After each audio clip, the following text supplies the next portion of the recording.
नमस्कार, मैं डॉक्टर संजय कुमार शुक्ला, आपका एकेडमिक काउंसलर। हम लोग BSO C 134 का मेथड्स ऑफ सोशोलॉजिकल इंक्वायरी उस पर चर्चा कर रहे थे। पिछले क्लासेस में हमने ये समझने का प्रयास किया कि सामाजिक अनुसंधान क्या होता है, अनुसंधान से संबंधित मेथड्स क्या होते हैं, पद्धति क्या होते हैं। ये पिछले क्लासेस में हमने पूरे गहन अध्ययन किया है। हमने बताया था आपको अध्ययन पद्धति का तात्पर्य उस तरीके से या उस रास्ते से है जिसका उपयोग कर किसी भी घटना का व्यवस्थित अध्ययन किया जा सकता है। जो सोशोलॉजिकल मेथड है उसके बारे में आपको बताया। हमने बताया था घटनाएं दो प्रकार की होती हैं, एक प्राकृतिक घटनाएं होती हैं, दूसरा मानवीय घटनाएं होती हैं। प्राकृतिक घटनाएं चूँकि प्रत्यक्ष हम लोग उसको देख पाते हैं, वो सार्वभौमिक होती है, वस्तुनिष्ठ होती है। लेकिन जो मानवीय घटनाएं होती हैं वो अमूर्त होती है, उसको हम खुली आंखों से देख नहीं सकते। इसमें वस्तुनिष्ठता का अभाव होता है, इसमें सार्वभौमिकता का अभाव होता है। इसीलिए जो वस्तुनिष्ठता में कठिनाई जब आती है, इस कठिनाई को दूर करने के लिए हम जिन तरीकों का प्रयोग करते हैं उसे हम मेथड कहते हैं। ये हमने पिछली क्लासेस में चर्चा किया था। क्योंकि मानवीय घटनाएं, जिन्हें हम सामाजिक घटनाएं भी कह सकते हैं, अध्ययन की दृष्टि से दो भागों में हमने बांटा था। एक था मूर्त सामाजिक घटनाएं, दूसरा था अमूर्त मानवीय घटनाएं या सामाजिक घटनाएं। हमने आपको बताया था जो अमूर्त घटनाएं होती हैं उनका जो मेथड का प्रयोग किया जाता है वह क्वालिटेटिव मेथड्स की बात होती है, जिसको हम गुणात्मक पद्धति कहते हैं। लेकिन जो मूर्त घटनाएं होती हैं उसको हम क्वांटिटेटिव मेथड के अंतर्गत अध्ययन करते हैं, जिसको हम परिमाणात्मक पद्धति कहते हैं। हमने आपको बताया था कि गुणात्मक पद्धति को हम किन तरीकों से देख सकते हैं। उसमें आगमन और निगमन पद्धति की बात करी थी। आगमन का बताया था मैंने विशिष्ट से सामान्य की ओर, और निगमन को बताया था सामान्य से विशिष्ट की ओर बताया था। फिर हमने व्यक्तिगत अध्ययन की बात करी थी, किसी भी क्षेत्र का, किसी भी व्यक्ति का पूर्ण संपूर्णता में अध्ययन की बात करी थी। फिर हमने समाज नीति की बात करी थी, मोरवेल ने बताया था पुरुष एंड सर्वाइव। मतलब हमने पिछले क्लासेस में इन सब में बातें थी। हमारे सामाजिक दूरी पैमाना की बात करी थी क्वालिटेटिव मेथड्स में, जिसको रॉबर्ट पार्क ने सबसे पहले अमेरिका की जो प्रजातियां थी उसमें अध्ययन की करा था। फिर हमने सामुदायिक अध्ययन, किसी भी गांव का, किसी भी जनजाति का पूरे संबोधन, ये हमने क्वालिटेटिव मेथड के में हमने उस पिछले क्लासेस में चर्चा करी थी। फिर हमने परिमाणात्मक में बताया था कि उसको किन पद्धतियों के माध्यम से हम देख सकते हैं। तो उसमें हमने बात करी थी ऐतिहासिक पद्धति की बात करी थी, तुलनात्मक पद्धति की बात करी थी, सांख्यिकी पद्धति की बात करी थी और सामाजिक सर्वेक्षण पद्धति की बात करी थी। ठीक है, तो इन सब की बात हमने पिछले क्लासेस में ऐतिहासिक पद्धति में हमने आपको बताया था। मार्गन ने जो परिवार का अध्ययन किया, टाइलर ने जो धर्म का अध्ययन किया था, दुर्खीम ने जो समाज का अध्ययन किया, अगस्टाम ने जो सामाजिक परिवर्तन का अध्ययन किया था, और मार्क्स का जो ऐतिहासिक प्रतीकवाद है वो ऐतिहासिक पद्धति के माध्यम से ही हमने बात करी थी। फिर हमने तुलनात्मक पद्धति की बात करी थी। तुलनात्मक पद्धति में मैक्स वेबर का धर्म और पूंजीवाद का संबंध होता था, और दुर्खीम ने तो तुलनात्मक समाजशास्त्र को समाजशास्त्र का शाखा ही नहीं माना, उसे तो पूरा समाजशास्त्र ही उसको माना था। और जो रेडक्लिफ ब्राउन का था मानव शास्त्र का अध्ययन तुलनात्मक समाजशास्त्र, तो इस पर हमने बात की थी। फिर हमने सांख्यिकी पद्धति की बात करी थी। फिर हमने सामाजिक सर्वेक्षण की पद्धति की बात करी थी। फिर हमने आगे बताया था कि साइंटिफिक मेथड्स क्या होता है। समाजशास्त्र को विज्ञान बनाने के लिए जो अनेक पद्धतियों का प्रयोग किया जाता है, विभिन्न तरीके अपनाए जाते हैं, जिन्हें हम वैज्ञानिक पद्धति कहते हैं। तो वैज्ञानिक पद्धति के हमने आपको चरण भी बताए थे, जिसमें हम बताए थे जैसे अध्ययन समस्या का पहले हम चुनाव करते हैं प्रथम स्टेज पे। दूसरे स्टेज पे हमने बताया था कि कल्पना का निर्माण करते हैं। फिर तीसरे स्टेज में बताया था तथ्यों का संकलन करते हैं। फिर बताए थे तथ्यों का व्यवस्थित आलेखन करते हैं। फिर तथ्यों का वर्गीकरण करते हैं, लास्ट में तथ्यों का सामान्यीकरण करते हैं। तो हमने ये साइंटिफिक मेथड में जो एक रूल होता है, हायरार्की होती है, उसको बताया था पिछले क्लासेस में। फिर हमने बताया था कि तथ्य संकलन कैसे किया जाता है, डाटा कलेक्शन जिसको बोलते हैं। फिर बताया था कि तथ्य होते क्या हैं, हमने आपको बताया था तथ्य वे सूचनाएं या आंकड़े हैं जिनके आधार पर हम किसी घटना का वैज्ञानिक निष्कर्ष निकालते हैं। मतलब तथ्य वे सूचनाएं या आंकड़े होते हैं जिनके आधार पर हम किसी घटना का वैज्ञानिक निष्कर्ष निकाल सकते हैं। तो हमने तथ्य दो प्रकार के बताए थे। पहला बताया था प्राथमिक तथ्य और दूसरा बताया था द्वितीयक तथ्य, primary data and secondary data. ठीक, तो प्राथमिक तथ्य के बारे में हमने बताया था जिनका संकलन शोधकर्ता स्वयं क्षेत्र में या फील्ड में जाकर इकट्ठा करता है फैक्ट्स को। ठीक है, और द्वितीयक जो सरकारी आंकड़े होते हैं, कोई दस्तावेज होती है, साहित्य होती है, पत्रिका होती है, द्वितीयक तथ्य के अंतर्गत हमने बात करा था। तो प्राथमिक तथ्य में हमने आपको विस्तार से बताया था कि प्राथमिक तथ्य में कौन कौन सी चीज़ें अपना सकें, जैसे अवलोकन बताया था मैंने, साक्षात्कार, प्रश्नावली, अनुसूची या जो स्थानीय स्रोत सूचनाएं होते हैं। और द्वितीयक में हमने बताया था जो जिसके अंतर्गत सरकारी और गैर सरकारी संस्थाओं को प्रकाशित और प्रकाशित प्रलेख होते हैं या डायरी होती है, पत्र होती है, कोई संस्मरण, कोई जीवन इतिहास या जनगणना रिपोर्ट, ये सब हमने बताया था। फिर हमने अवलोकन के बारे में बताया था कि ये बहुत प्राचीन पद्धति है जिसे हम शास्त्रीय पद्धति कहते हैं। ठीक है, अवलोकन के हमने अंतर्गत हमने बताया था नियंत्रित अवलोकन, अनियंत्रित अवलोकन और सामूहिक अवलोकन। नियंत्रित में हमने घटना पर नियंत्रण होता है अध्ययन करता था। ठीक है, और फिर बताया था सहभागी अवलोकन, असहभागी अवलोकन, अर्धसहभागी अवलोकन। तो ये हमने अवलोकन के बारे में बताया था। फिर हमने साक्षात्कार, साक्षात्कार मतलब क्या होता है कि किसी के अंदर प्रवेश या उससे संबंधित जानकारी प्राप्त करना, मतलब जो प्रकट या अप्रकट तथ्यों के बाह्य रूप निरीक्षण नहीं हो सकता, उन तथ्यों की जानकारी प्राप्त करने के लिए साक्षात्कार किया जाता है, जिसमें शोधकर्ता जाकर उत्तरदाता से साक्षात्कार करता है। हमने बताया था निदानात्मक साक्षात्कार, उपचारात्मक साक्षात्कार, मतलब पूरा विस्तार से हम लोगों ने साक्षात्कार के बारे में चर्चा करी थी। फिर हम बताए थे प्रश्नावली क्या होती है।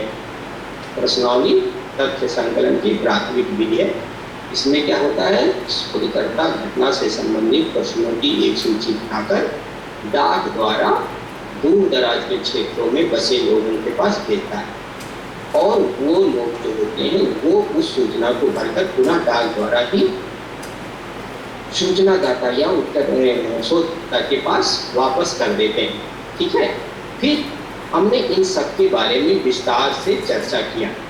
उसी कड़ी में आज जो हम नया टॉपिक पढ़ेंगे वो होता है सैंपलिंग। ये बहुत इम्पोर्टेंट है, इसको हम बोलते हैं निदर्शन। तो सबसे पहले ये जानेंगे कि निदर्शन का मतलब क्या है, निदर्शन का तात्पर्य क्या है। ठीक है, तो निदर्शन जो है किसी भी सामाजिक शोध में तथ्य संकलन की एक प्रगति के रूप में प्रयोग किया जाता है। जो सैंपलिंग होता है वो किसी भी सामाजिक शोध में जो डाटा कलेक्शन की एक मेथड के रूप में इसको प्रयोग किया जाता है। इसमें होता क्या है, इसमें समग्र मतलब संपूर्ण में से कुछ का चुनाव किया जाता है और उसी कुछ का अध्ययन किया जाता है तथा उससे जो प्राप्त निष्कर्ष है वो समग्र पर लागू किया जाता है। ठीक है, जैसे आप एक एग्जाम्पल लेंगे, जैसे पहले औरतें जो चावल बनाती थी, पहले कुकर में चावल नहीं बनाती थी, पहले एक भगोने होते थे उसमें चावल, उसमें क्या करती थी, जब देखती थी बहुत सारे चावल है तो कुछ उठाकर उसको टेस्ट करती थी, उसमें से एक उठाती तो उसको दबाती थी तो देखती थी कि पता है कि नहीं। तो वैसे निदर्शन है, ठीक है, कि समग्र में से कुछ चीज़ों को लेकर उसका हम अध्ययन करता है। ठीक है, उसी के अध्ययन के आधार पर हम निष्कर्ष निकालते हैं। ठीक है, सामाजिक अनुसंधान में जो है बड़े समूह को या छोटे समूह को समग्र कहा गया है और चुने गए जो प्रतिनिधि तत्व हैं उसको निदर्श कहा गया है। जिन प्रविधि के सहारे निदर्श का हम चुनाव करते हैं उसे ही निदर्शन कहते हैं। जैसे गुड एंड हार्ट ने एक निदर्शन के बारे में अपनी परिभाषा दी है। तो उनका कहना था कि एक निदर्शन, जैसा कि इसके नाम से भी स्पष्ट है, कि एक विस्तृत समूह का लघुत्तर प्रतिनिधित्व। डे एंड हट ने अपनी परिभाषा के माध्यम से ये समझाने का प्रयास किया है कि निदर्शन हम किसको कहते हैं। उनका कहना था कि जैसा कि इसके नाम से ही स्पष्ट होता है कि एक विस्तृत समूह का यह लघुत्तर प्रतिनिधित्व, जैसे बहुत बड़ा समूह है, उसमें कुछ चीज़ों को हम इकट्ठा करते हैं, उसी को वो निदर्शन बोलते हैं। जैसे बोगार्ट्स ने कहा, निदर्शन एक पूर्व निर्धारित योजना के अनुसार इकाइयों के एक समूह में से निश्चित प्रतिनिधियों का चयन। मतलब इनका कहना था निदर्शन एक पूर्व निर्धारित योजना के अनुसार इकाइयों के एक समूह से निश्चित प्रतिनिधियों का चयन। जैसे मतलब पूर्व में ही निर्धारित होता है हमको किस किस का चयन करता है, ये बोगार्ट्स का अपना मानना था। तो निदर्शन जैसा कि हमने समझा, समग्र में से कुछ चीज़ों को लेकर उसका अध्ययन करना, उसी को निदर्शन कहा गया है। ठीक है, लघुत्तर प्रतिनिधित्व होता है विस्तृत समूह का, जैसा कि गुड एंड हार्ट ने कहा। तो इसके हम निदर्शन की कुछ विशेषताएं समझते हैं। जैसे आता है समग्र का प्रतिनिधित्व, मतलब पूरे समग्र का वो प्रतिनिधित्व करता है, जिसको जैसे हम एक डाटा अगर निकाल रहे हैं, एक किसी का सैंपल लेते हैं, जैसे सैंपल लेना होता है ना, जैसे डॉक्टर आपका सैंपल लेता है, तब वो पूरे रोग का उसका अध्ययन करके पूरे रोग का बताएगा कि आपको कौन सा रोग है। ठीक है, तो वैसे समाज शास्त्र में या सामाजिक क्षेत्र में जब हम सैंपलिंग करते हैं तो समग्र में से कुछ डाटा को इकट्ठा करते हैं, फिर उसका अध्ययन करने के बाद पश्चात हम निष्कर्ष निकालते हैं कि ये कारण है। ठीक है, तो वही आ गया विशेषताओं में समग्र का प्रतिनिधित्व। तो जो हम सैंपल लेंगे वो पूरे समग्र का प्रतिनिधित्व करेगा। और फिर विशेषताओं में पर्याप्त आकार, मतलब बहुत बड़े मुँह या छोटे जिसका भी हमको करना है उसका एक पर्याप्त साइज होता है। और इसमें सबसे बड़ी बात है, इसमें निष्पक्षता का बहुत ख्याल रखा जाता है। और जो आप जिस चीज़ का अध्ययन कर रहे हैं उन साधनों के अनुरूप ही हम सैंपल लेते हैं। और यह सामान्य ज्ञान तथा तथ्य पर आधारित होते हैं, फैक्ट पर आधारित होते हैं निदर्शन। ठीक है, और व्यवहारिक अनुभवों पर भी आधारित होते हैं निदर्शन। और वो ये विशेषताएं हो गई, जैसे समग्र का प्रतिनिधित्व करना, इसका एक पर्याप्त साइज होता आकार होता है, इसमें निष्पक्षता होती है, और जिसका हम अध्ययन कर रहे हैं वह साधनों के अनुरूप होता है। ठीक है, और सामान्य ज्ञान तथा तथ्यों पर आधारित होता है। ठीक है, और व्यवहारिक अनुभवों पर आधारित होता है। अब हम ये जानेंगे कि निदर्शन का लाभ क्या हो सकता है। निदर्शन शोध करने से पहले जब हम सैंपलिंग करते हैं उसका लाभ ये होता है कि हमको समय और धन की बचत होती है निदर्शन के माध्यम से, इसमें ये लाभ बहुत इम्पोर्टेंट है।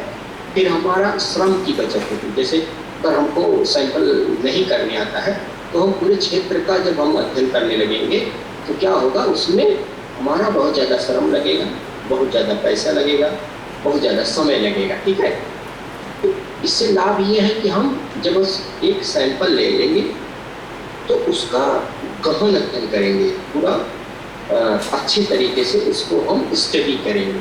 जैसे कोई भी डॉक्टर किसी बीमारी का जब सैंपल लेता है तो वो उसको लैब में जाकर पूरा व्यवस्थित अध्ययन करता है। तो उसको हम इसका लाभ होगा कि गहन अध्ययन में हमारे ये लाभदायक है निदर्शन।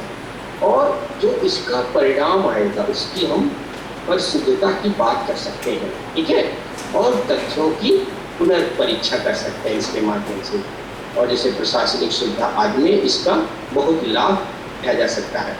और संपूर्ण जनसंख्या का अध्ययन संभव होता है इसमें, पूरे इसमें बात करें तो। अगर हम अध्ययन की दृष्टि से देखते हैं निदर्शन के बारे में तो इसको मुख्यतः हम लोग दो भागों में विभाजित करके समझ सकते हैं।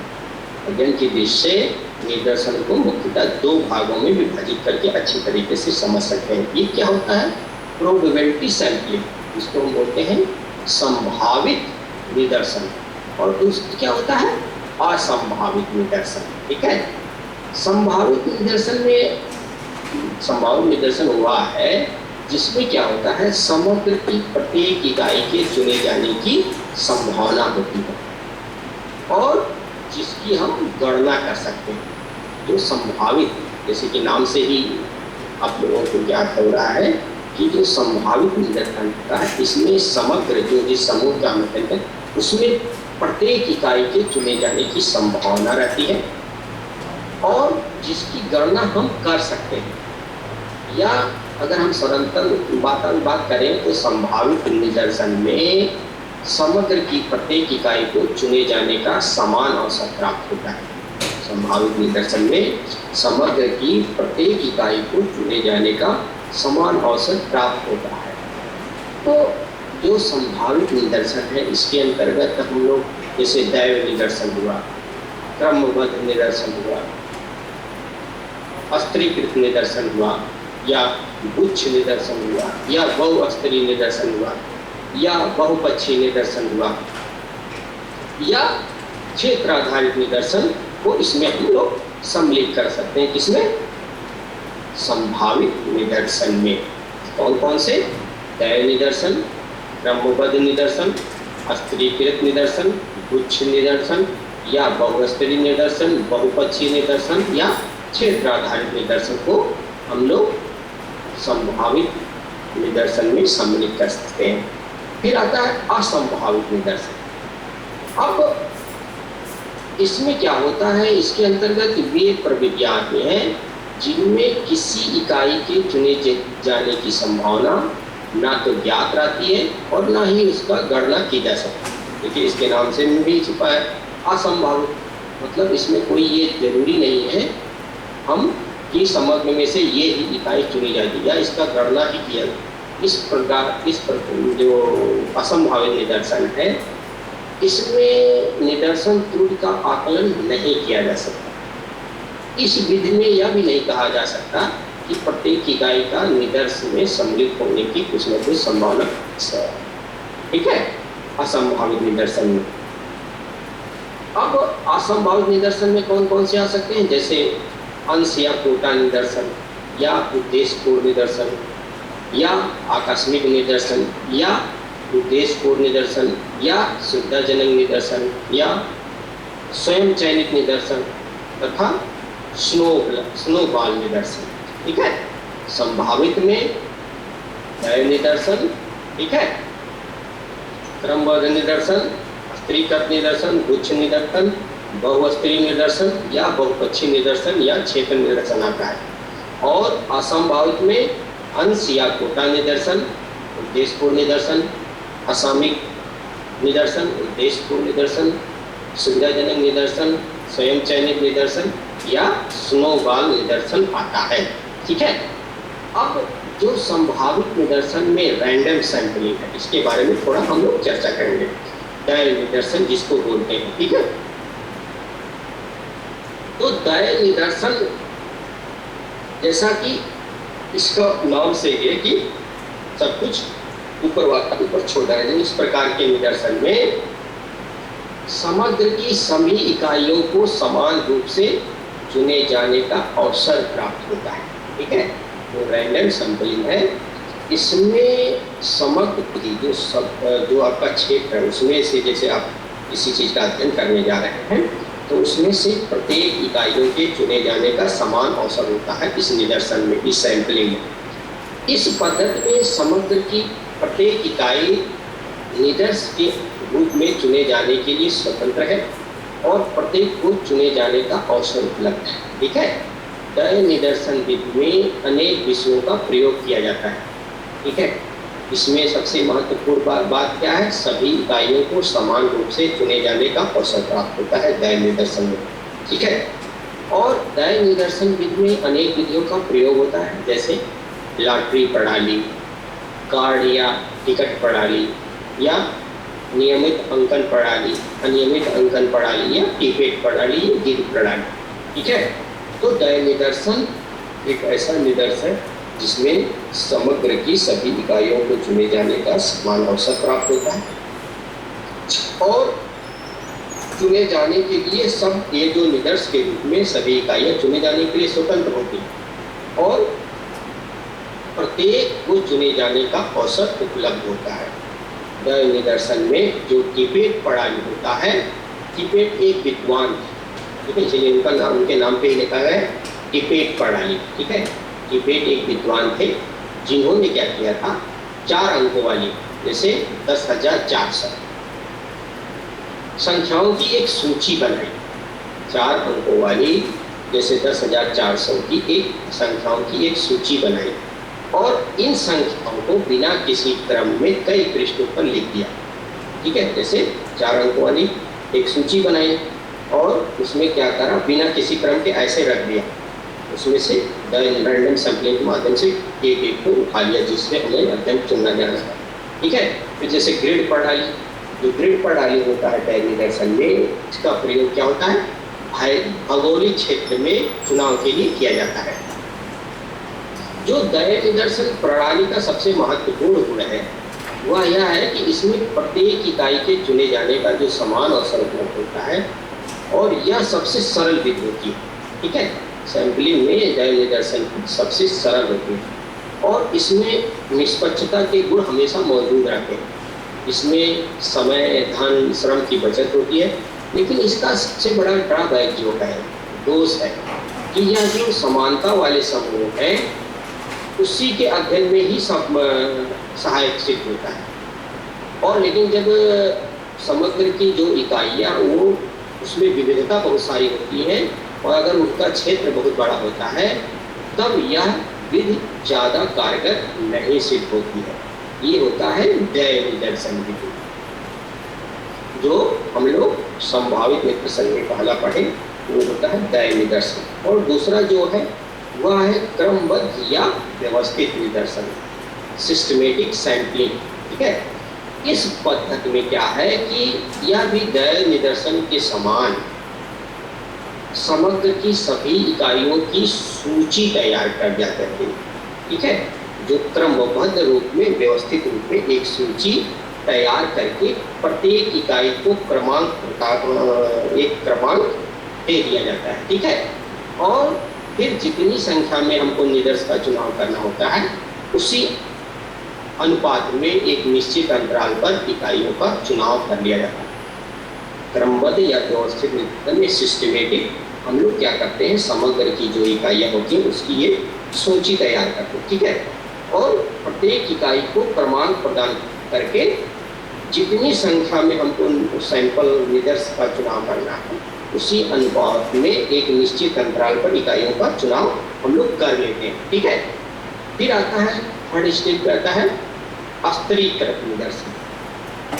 हमने पहला द निदर्शन पढ़ा, दूसरा क्रमबद्ध या व्यवस्थित निदर्शन और तीसरा होता है स्तरीकृत निदर्शन, क्योंकि संभावित निदर्शन में ये इसके प्रकार है, ठीक है। तो जो स्तरीकृत निदर्शन है इसको हम वर्गीकृत या मिश्रित निदर्शन भी कह सकते हैं, ठीक है। इसमें जो होमोजेनिक सोजेता के आधार पर समग्र के स्तरों में विभाजित किया जाता है, ठीक है। इसमें एक सीक्वेंस के आधार पर जो समग्र है जो पूरा डाटा है उसको एक स्तर, एक स्टार्टिंग मतलब स्तरीकृत स्टार्टिफाइड उसमें हम लोग क्या करते हैं, विभाजित करते हैं और उसके बाद क्या करते हैं, प्रत्येक वर्ग के स्तर से एक निश्चित संख्या का चुनाव द निदर्शन विधि से किया जाता है। जैसे हम एग्जाम्पल लें अगर, तो किसी शहर में अगर हमें किसी शहर की जाति व्यवस्था का अध्ययन करना है तो हम क्या करेंगे, उस शहर में जो विभिन्न जातियां हैं उनको हम एक कैटेगरी में बांट देंगे, ठीक है, और प्रत्येक जाति से निदर्श का चुनाव द निदर्शन विधि से करते हैं, ठीक है। स्तरीकृत निदर्शन में जिसको हम वर्गीकृत या मिश्रित निदर्शन भी कह सकते हैं, उसमें समग्र को एक स्तर में बांट देंगे और उसमें एक एक डाटा को हम लोग हर इकाई से इकट्ठा कर लेंगे। जैसे अगर हमें किसी गांव किसी शहर में जाति व्यवस्था का अध्ययन करना है तो हम क्या करेंगे, जातियों को एक एक क्रम में व्यवस्थित रूप में बांटेंगे और उसमें से प्रत्येक का सैंपल ले लेंगे। ठीक है। फिर आता है गुच्छ निदर्शन, जिसको बोलते हैं क्लस्टर सैंपलिंग। ठीक है। इसमें क्या होता है कि जब समग्र की इस इकाइयों को स्पष्ट करना कठिन हो जाता है और समग्र को विभिन्न इकाइयों के गुच्छ या समूह के रूप में विभाजित किया जा सकता है, तो इस प्रकार के निदर्शन का प्रयोग किया जाता है। इस विधि में हम लोग करते क्या है कि सबसे पहले दय निदर्शन विधि के माध्यम से समग्र को कई हिस्सों में या गुच्छों में बांट देते हैं या समूहों में विभाजित कर देते हैं और फिर दूसरे चरण में क्या करते हैं, उन चुने हुए गुच्छों में से दय निदर्शन विधि के माध्यम से समग्र का हम लोग क्या करते हैं, चुनाव कर लेते हैं। ठीक है। स्तरीकृत एवं गुच्छ निदर्शन में प्रमुख अंतर जो हम लोग देखते हैं वो यह आया है कि गुच्छ निदर्शन में विभिन्न चरणों में विभिन्न निर्देश इकाइयों का चुनाव किया जाता है। ठीक है। विभिन्न चरणों में विभिन्न निर्देश इकाइयों का गुच्छ में चुनाव किया जाता है, जबकि स्तरीकृत निदर्शन में एक ही स्तर पर ऐसे चुनाव हो जाता है। हम लोग एक स्तर पर और गुच्छ में बांट देते हैं। ठीक है। फिर आता है मल्टी स्टेज सैंपलिंग, बहुस्तरीय निदर्शन। ठीक है। संभावित निदर्शन में एक जो लास्ट आता है वह आता है बहुस्तरीय निदर्शन। ये भी इसमें क्या होता है, यह निदर्शन की वह विधि है जिसमें गुच्छ निदर्शन एवं स्तरित निदर्शन की विधियों को मिश्रित करती है। ठीक है। दोनों का मिश्रण है, गुच्छ का और स्तरीकरण का।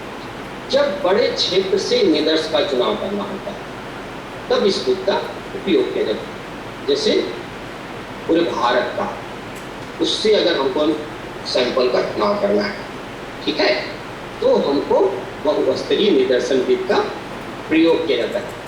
अब इसमें होता क्या है कि पहले स्तर में बड़ी इकाइयों या प्राथमिक इकाइयों का चुनाव करते हैं। जैसे पहले हम ये भारत प्रदेश का चुनाव किया, फिर कुछ द्वितीय, फिर क्या करते हैं, हम द्वितीय चुनाव करते हैं। ठीक है। और इस तरह विभिन्न चरणों में इकाइयों का चुनाव करते हुए अंतिम चरण में अंतिम निदर्श इकाइयों का चुनाव करते हैं।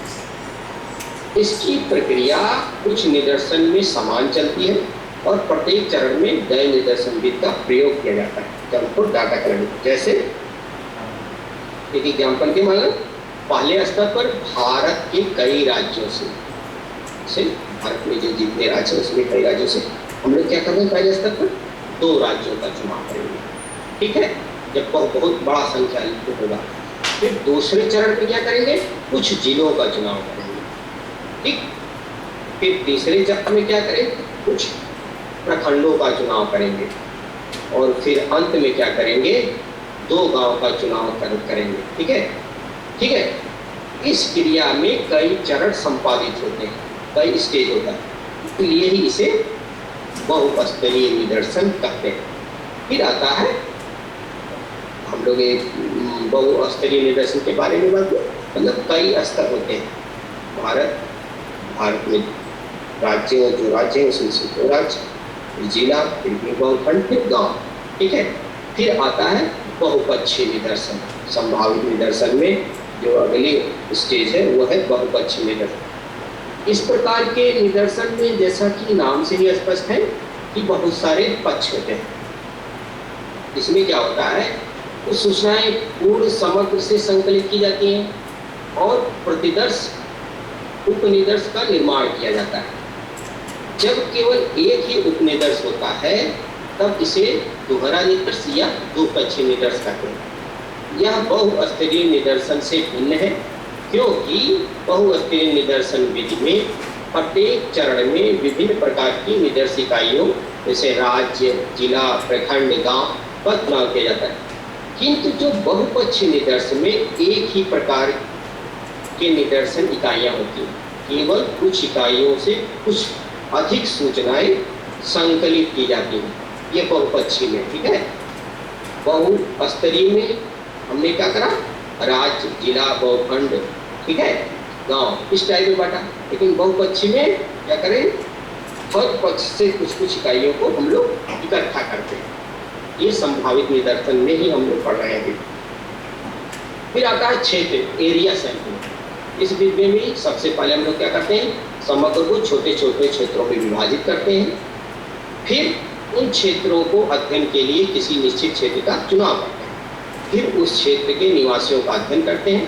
इसके लिए दय निदर्शन के ग्रेड प्रणाली का उपयोग करना, क्योंकि ग्रेड प्रणाली क्या होता था, भौगोलिक क्षेत्र की बात करता था। ठीक है, तो हमने जो बात करी जो संभावित निदर्शन है, उसमें हमने बात करी दय निदर्शन, जिसमें समग्र की संपूर्ण इकाइयों के चुने जाने की समान अवसर होता है।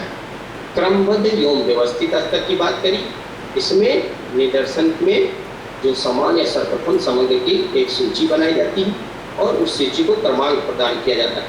फिर हस्तगत निदर्शन, इसमें एक स्वजातीय आधार पर समग्र को स्तरों में विभाजित किया जाता है। फिर गुच्छ निदर्शन, गुच्छ निदर्शन में से कुछ गुच्छों को हम लोग दय निदर्शन की विभाजन में इकट्ठा करते हैं।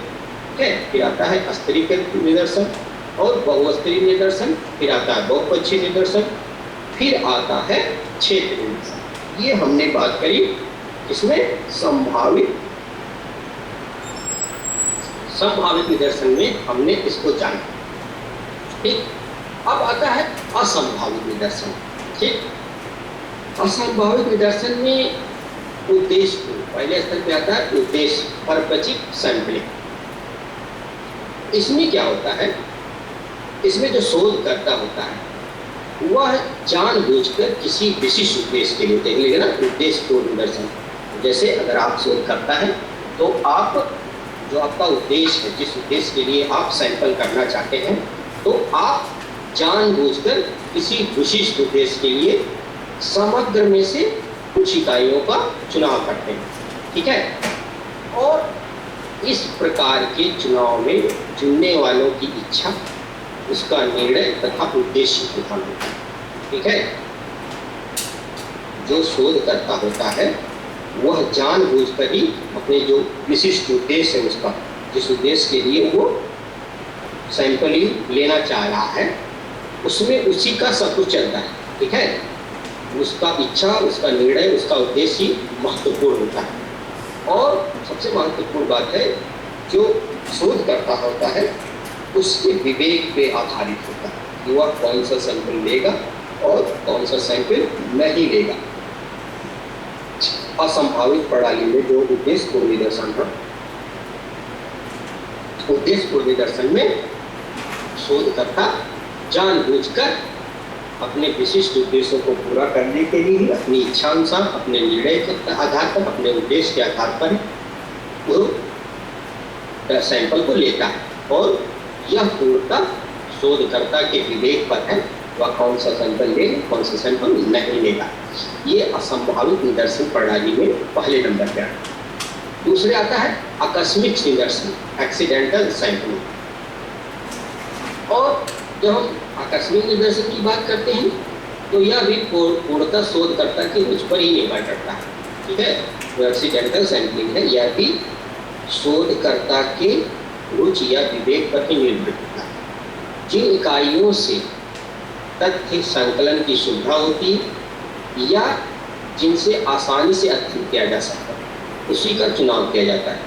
इसमें क्या करता है, जो शोधकर्ता होता है वो जहाँ उसको आसानी से डाटा कलेक्शन में सुविधा मिलेगी, वहीं से वो सैंपल लेता है। ठीक है, यह भी उसी के विवेक पर आधारित होता है। इसे सुविधाजनक निदर्शन भी कहते हैं, क्योंकि अपनी सुविधा के अनुसार उसी क्षेत्र का चुनाव करेगा जहाँ से डाटा या सैंपल लिया जा सके।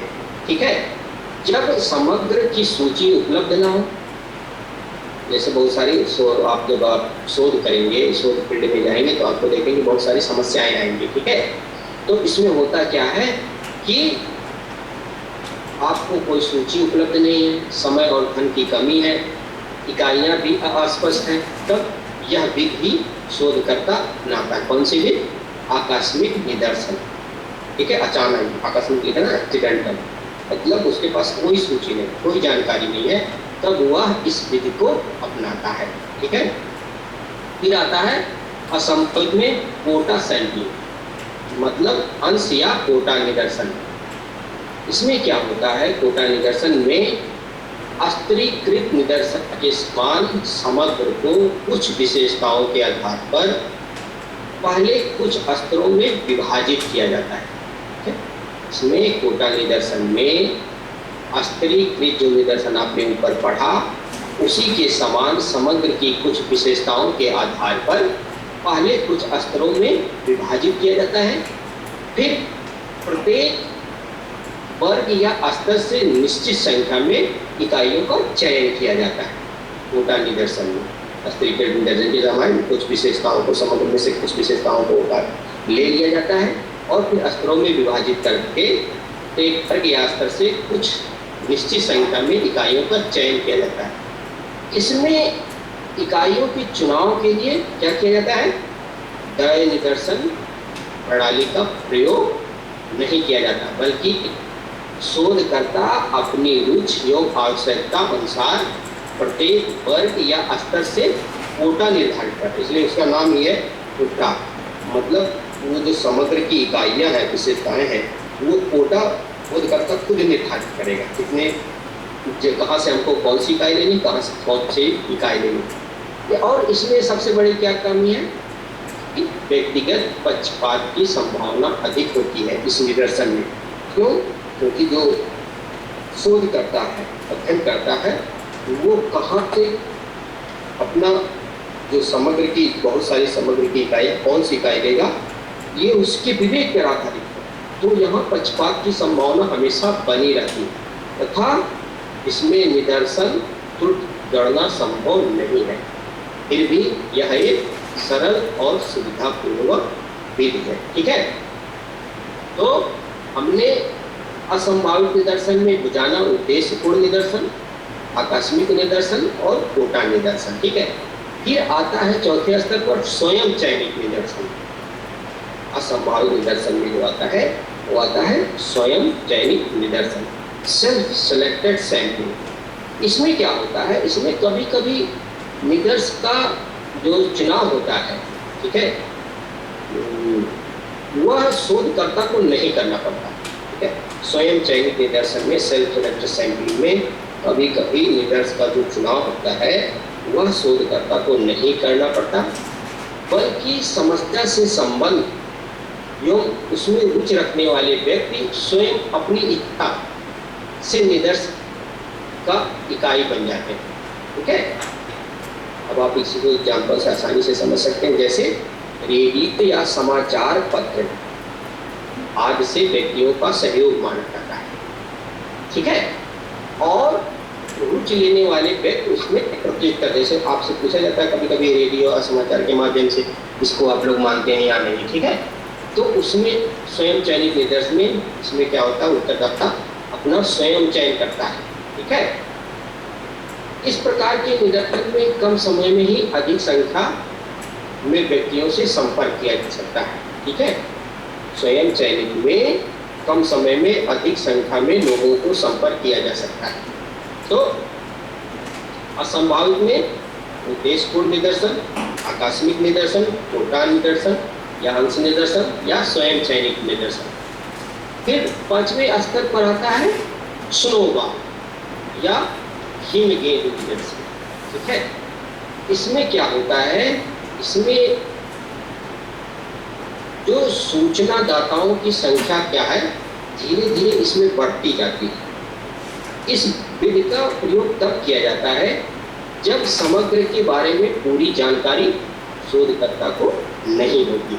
चलिए इसके लिए स्नोबॉल हिमगेंद। ठीक है, तो इसमें शोधकर्ता को समग्र के बारे में पूरी जानकारी नहीं होती, तो वो क्या करता है, वह धीरे धीरे पहले एक से पूछा, उस पर उसने कहीं आगे बताया, उसको पूछा, धीरे धीरे करके क्रम में आगे बढ़ते जाता है। ठीक है, यह विधि हिमगेंद की उपमा पर आधारित है। जैसे लिखा ना हिमगेंद, जिसमें ये होता है ना बर्फ के ढेले को बार बार मिलाकर जैसे गोला किया जाता है, वैसे वैसे जैसे थोड़ा बर्फ मिला इतना करा तो गोला बने, फिर ऐसे से बढ़ता जाता है। तो वैसे ही है, इसलिए इसको हिमगेंद का उपमा दिया, स्नोबॉल।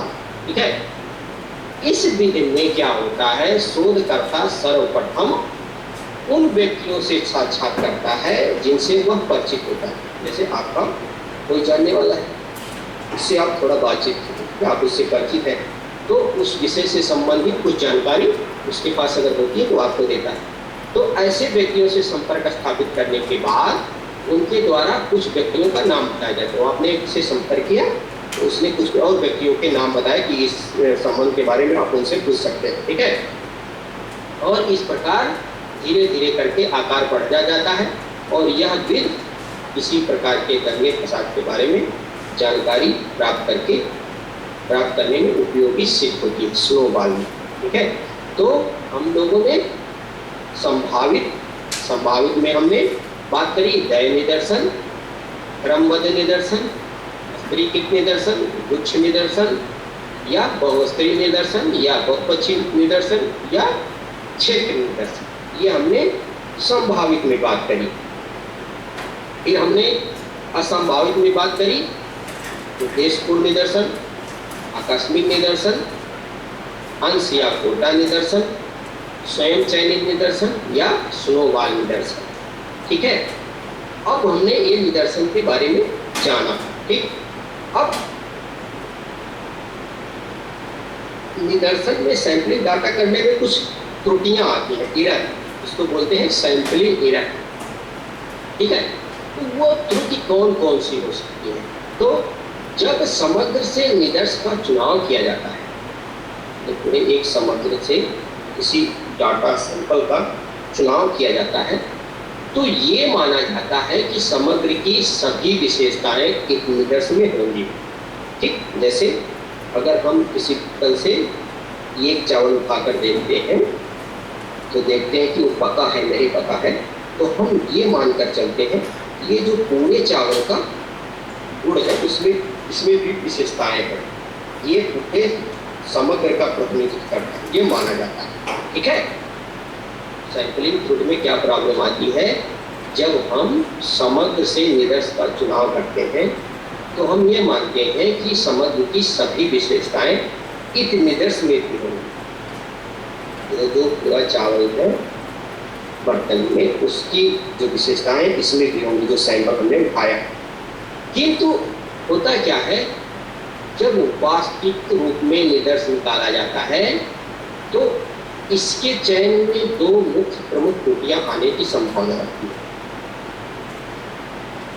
हमने तो ये उठा लिया, ठीक, समग्र से सैंपल ले लिया, लेकिन जब वास्तविक रूप में निदर्श निकाला जाता है, जब हम ब्लास्टिंग करते हैं, तो इसके चयन में दो प्रमुख त्रुटियां आने की हमेशा संभावना रहती है। कौन कौन सी त्रुटियां हो सकती हैं? सैंपलिंग एरर जो हमने बताया, उसमें होता है चयन की प्रक्रिया में पक्षपात का उत्पन्न हो जाना, ठीक, पक्षपात आ जाएगा अगर आप जब वास्तविक रूप में उसको देखेंगे, या मतलब संभावना बनी रहती, कोई जरूरी नहीं कि हो, संभावना हमेशा बनी रहती है।